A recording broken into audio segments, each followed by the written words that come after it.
svetu nekaj čutimo, absolutno. Kajti čutila imamo obrnjena navzven zato, da bi se lažje orientirali v tem svetu. Zanimivo je, da so z čutili obrnjeni ven tudi občutki, misli, konteksti, besede, spomini.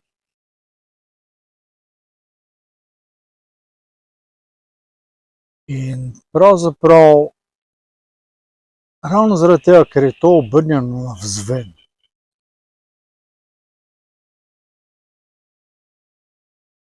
in se nahaja na dveh mestih, torej zunaj in znotraj, hkrati, tudi dobimo možnost, da dobimo občutek tega, kar je zunaj nas.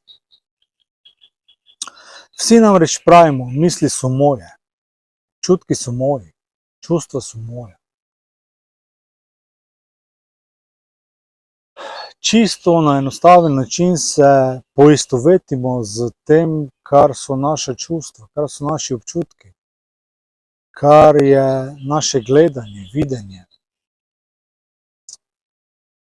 spomini, koncepti, ideje.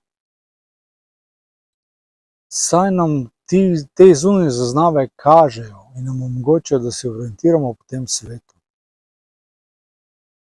da v njem uživamo, da v njem trpimo, da v njem počivamo, da se v njem veselimo, razgrajamo in tako naprej.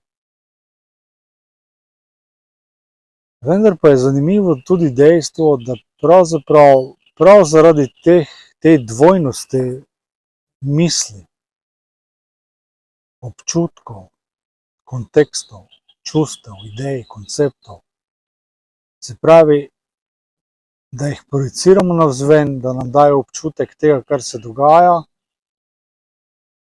in tega, da se nahaja znotraj nas. Prebujamo dvojnost in dobimo dejansko tudi znotraj sebe občutek, kaj je tisto zunaj nas.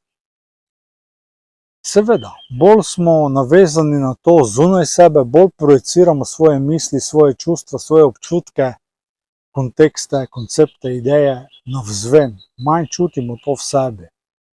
In to lahko potrdimo. To lahko potrdimo vedno. Če se na primer vozimo po cesti in imamo pozornost na telefonu, se pravi, naše misli so tam, naše čustva so pri oni osebi, ki jo kličemo. Naš koncept je, da pač lahko telefoniramo in vozimo hkrati, ideja je pač takšna, kakšna je, misli so tam, kjer so, in v bistvu takrat izgubimo občutek za to, kar se v resnici dogaja. Znotraj sebe ne čutimo več toliko tega, kar se pravzaprav dogaja, ker je naša pozornost vseh teh misli, občutkov, konceptov, idej, spominov na tej zunanji stvari. In ko pogledamo na cesto, se ta fokus spremeni in fokus ni več toliko zunaj nas, temveč se fokus premakne na noter. Joj, kaj pa oni avto? Kaj pa, če se bom zaletel, ali se pa kdo v mene zaletel? V bistvu v svetu dvojnosti rotiramo med tem dvojim. In zanimivo je, da zelo malokrat vidimo, da je to zunaj enako temu znotraj, ker pač je prevelika razlika, predaleč je, preslabo se čuti ali pa premočno se čuti. In zato tudi v sebi ustvarjamo blokade, da ne bi nečesa čutili ali nečesa videli, ali nečesa doživljali, ali bi nekaj preveč doživljali in preveč silimo, ali si nekaj preveč želimo in pač enostavno postavljamo fokus navzven. Zanimivo je, da mnogo ljudi govori o zavesti, predvsem o dvigu zavesti. Vendar pa kaj sploh je zavest? Vse to, kar je zunaj in znotraj, doživljamo v sebi. Torej, Moram biti zavesten, moram se zavedati tega. Zavest je torej v meni. In zanimivo je, da pravimo, da ko je naš fokus preveč zunaj, da nismo toliko zavestni. In ko je naš fokus znotraj nas, pravimo, da smo zavestni, da čutimo sebe, čutimo življenje, čutimo to, kar se dogaja. Medtem, ko je zavest zunaj, mislimo o stvareh, premišljujemo o stvareh, konceptualiziramo, spominjamo se vsega tega. In na neki ravni, seveda to čutimo znotraj sebe, saj je zunaj pa znotraj enako, samo je problem v tem, da je naš fokus preveč zunaj. Buda je prinesel skozi eno temeljno učenje, srednja pot. Se pravi, kako biti v sebi in zaznavati vse. In to je popolnoma v redu za tiste, ki sledijo to pot. Kajti tudi Budina pot te bo pripeljala tja, kot te bojo vse druge. On je povedal pač, glej, meditiraj, uravnoveši se, sprosti to, kar te bremeni in ne boš več trpel. Vendar pa, ko odpreš oči, se ta svet trpljenja spet pojavi nazaj. In zanimivo je, da v obeh primerih obstaja zavest. Torej, ko je ta svet tukaj, ko imam zaprte oči, je še vedno občutek zavedanja, zavesti tega, da obstajam, še vedno isti. In pač v meditaciji doživljaš neke nadnaravne izkušnje, vidiš neka božanstva, bogove, pač milijon teh stvari. Ampak zanimivo je, da je zavest ista.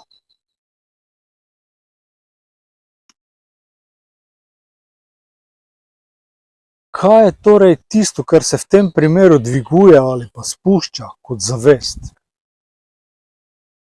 Zanimivo je, da se spremeni jasnost. Ko namreč meditiramo, naš vedno bolj postaja prazen, vedno bolj osredotočen na eno misel, na tok zavesti, ki teče skozi. In bolj je osredotočen na ta tok zavesti, seveda ne prisiljeno, ne s fokusom, ampak pač v njegovem lastnem času, bolj postane prazen. In zanimivo je, da bolj je prazen, da manj zaznavamo, občutimo trpljenje. In obratno, ker ko odpremo oči, vidimo, tam je otrok, tam je prometna nesreča, tu so stvari, ki jih je potrebno narediti. In zelo hitro pade nazaj. Mnogo ljudi želi biti v meditaciji celo življenje. Vendar pa je naša zavestna zaznava, ki je pravzaprav umska zaznava. Kajti je tisti, ki se zaveda, je tisti, ki navigira po tem svetu. Zaradi lahko to počnemo.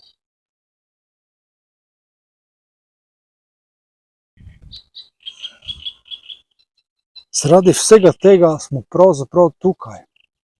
In če želimo biti samo v meditaciji, to pomeni, da smo v nekem delu ki je izpraznjen, vendar pa še vedno registriramo tisto stanje tam, z In če ne z se ga zaveda vsaj zavest, ki je prisotna vedno znotraj nas, vedno je ista. Spremeni se samo takrat, ko se zreducirajo misli, besede, čustva, konteksti, koncepti, spomini in tako naprej. Kajti takrat lahko bolj natančno razumemo in vidimo zavest.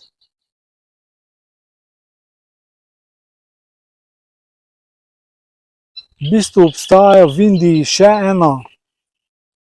en koncept, ali pa učenje, ali pa teistična religija, kot je budizem. Se pravi, religija, ki ne temelji na verovanju, temveč temelji na tem, da dejansko lahko sami preverimo. V tej religiji se pravi hinduizem, oziroma Vedanta.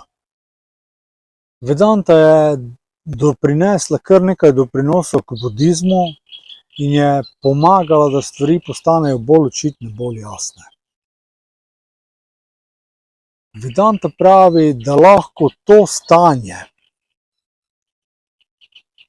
ki ga pač dobiš pri meditaciji, budistični meditaciji, ko zapreš oči, živiš pač v tej 3D izkušnji. In da ni treba iti v neki drugi prostor, se pravi v prostor meditacije ali pa v prostor, kjer se premaknemo v prostoru nekam drugam. Temveč lahko to doživljamo tukaj in zdaj. Zelo zanimivo je, da so secirali in pokazali skozi to, kar je kar je v umu in kaj se pravzaprav dogaja. Kako doseči stanje mirnosti in v tem stanju biti. Namreč Vedanta pravi, da je prebujenje oziroma razsvetljenje možno v tem življenju, prav zdaj, prav tukaj.